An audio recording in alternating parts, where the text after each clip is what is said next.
Welcome back, YouTube. Once again, we got a tail light on a Chevy Cobalt. So I'm going to show you how to replace it so you can do it at home all by yourself. Here's all the sticker information. I bought the one that comes with the lights installed. So all I have to do is plug and play it and chuck out the old one. First thing we're going to do is open the trunk. We're going to open the trunk. I guess I need to put new lift supports on the trunk too. Untwist that plastic nut that's holding it in, and then it's just tied in underneath all this weather stripping. This one has a whole bunch of miles, and yeah. Anyways, there's also one in the bottom corner. Once you pull back the carpet, you're gonna have one more. Undo these two 7mm bolts. After that, you just pull straight back and it'll come apart.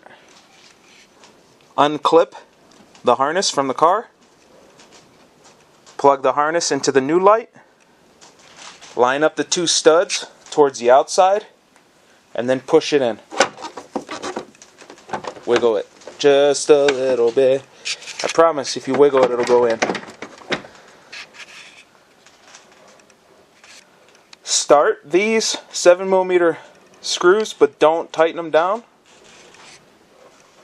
Put on and tighten this top. Now go ahead and tighten these 7mm screws. Put the carpet back and then reinstall the two twist nuts on the bottom and on the top. Alright, so now you want to make sure it works. So obviously the running light works. Push the brake. Brake light works. Push and hold the brake and put it in reverse.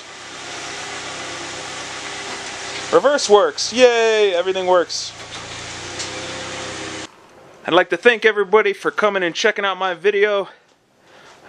This was pretty simple. I wish I would have told them to buy both now, because look, this one's all light. That one's a little bit faded and darker. So, anyway, so you liked the video, hit thumbs up. You hated it, thumb it down. If you want to see some more, subscribe. And until next time, wrench on.